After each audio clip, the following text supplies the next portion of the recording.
Mais il s'agit là donc d'une première victoire pour les associations et certains médecins qui militent depuis des années pour ce décontractant musculaire qui était jusqu'ici prescrit au cas par cas. Il guérirait toute envie de consommer de l'alcool. Julie en a fait l'expérience. Florence Lozac l'a joint au téléphone. Elle témoigne ce matin sur iTélé. Moi, j'étais en pleine détresse.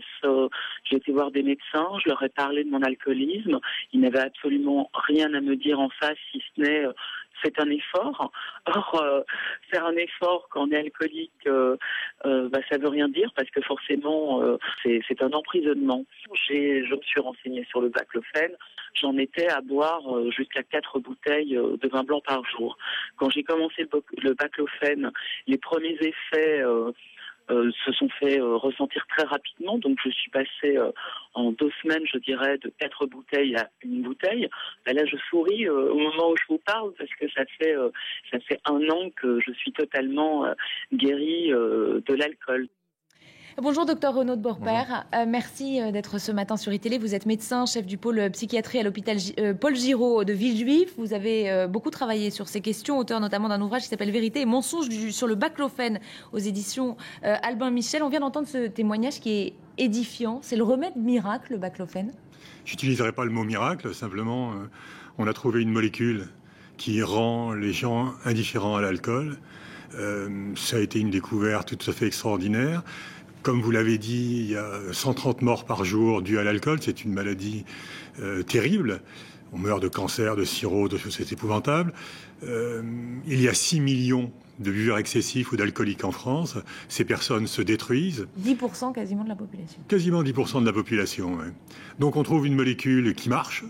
C'est quelque chose d'extraordinaire. Simplement, il manquait un cadre juridique ou un cadre réglementaire pour pouvoir prescrire cette molécule. Donc il y a des médecins qui la prescrivent depuis 5 ou 6 ans, mais d'une façon, on ne peut pas dire illégale, mais en tout cas hors ce qu'on appelle AMM, hors de l'autorisation de mise sur le marché.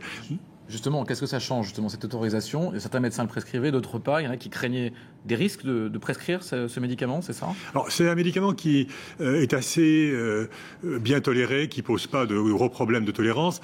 Sauf que ça fatigue beaucoup, ça donne des effets indésirables qui sont gênants pour les personnes. Et on pouvait imaginer que, je sais pas, quelqu'un qui prend du baclofène ait par exemple un accident de la circulation. Et dans ce cas-là, le médecin qui l'a prescrit pourrait être rendu responsable d'avoir prescrit un médicament hors AMM. Donc on va maintenant donner un cadre réglementaire à la prescription de baclofène, ce qui est une très bonne chose. À la base, c'est un décontractant musculaire, qui est utilisé depuis le milieu des années 70. Comment c'est pas risqué? On a vu le Mediator, on a vu plein de médicaments qui ont été détournés de leur usage.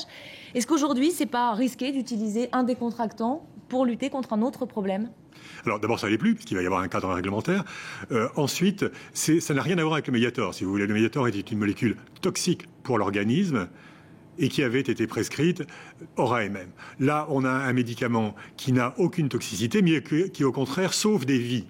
En fait, vous l'avez dit, il y a quelque chose comme 10 000 médecins en France qui prescrivent du baclofène hors AMM. Il y a 50 ou 60 000 patients qui prennent du baclofène qui ont, pour la majorité, été guéris par le baclofène.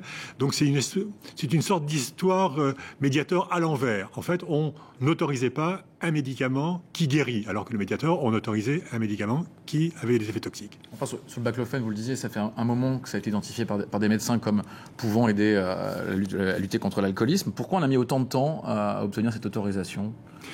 Parce que c'était une découverte extraordinaire. Personne n'attendait le baclofène. Finalement, il y avait un système de prise en charge des alcooliques en France qui était extrêmement bien structuré et qui était un peu fondé sur l'idée que les alcooliques ne guérissent jamais.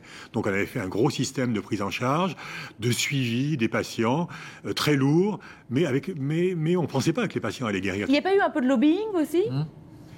Il y a eu probablement du lobbying, mais c'est un sujet très polémique et je ne vais pas commenter ça, ou alors il faudrait des très longs commentaires.